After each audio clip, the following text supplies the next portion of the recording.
आता आपण कोर्टयार्डमध्ये आहोत आणि कोर्टयार्डमध्ये आपण बघू शकतो की ही जी बिल्डिंग आहे ही एका विशिष्ट पद्धतीने डिझाइन केलेले आहे।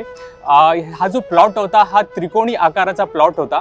आपण साधारणतः बघतो की प्लॉट आपल्याला एक स्क्वेअर किंवा रेक्टँग्युलर सारख्या शेपमध्ये भेटतो, पण जेव्हा FW स्टीव्हन जे बिल्डिंगचे आर्किटेक्ट होते त्यांना हा प्लॉट भेटला तर ही एक अडचण पण होती की त्रिकोणी आकारात एका बिल्डिंगला फिट करायचं किंवा ॲडजस्ट करायचं, पण त्यांनी त्याचा खूप कलात्मक दृष्टिकोनातून विचार केला आणि त्यांनी अशा पद्धतीने बिल्डिंगची रचना केली की ती रोडला लागत त्यांनी एक V शेपमध्ये त्याचा डिझाइन केला, ज्याच्यामुळे ही बिल्डिंग लोकांच्या खूप जवळ आली आणि लोकांना ती बिल्डिंग आपलीशी वाटायला लागते जेव्हा कोणी व्यक्ती ह्या बिल्डिंगकडे बघतो।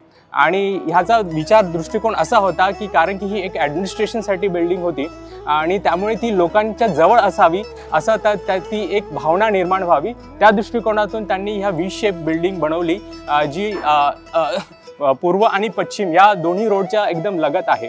आणि दुसरी सुंदर गोष्ट म्हणजे आतल्या भागाला एक कोर्टयार्ड FW स्टीव्हन्सने डिझाइन केला। हा कोर्टयार्डमध्ये त्यांनी एक सुंदर गार्डन बनवलं। खूप कमी बिल्डिंग आहे फोर्टमध्ये आपण बघतो की ज्याच्या आतमध्ये एक कोर्टयार्ड आहे आणि ज्याच्यामुळे एक वेगळंच वातावरण इथे आतल्या भागात निर्माण होतं।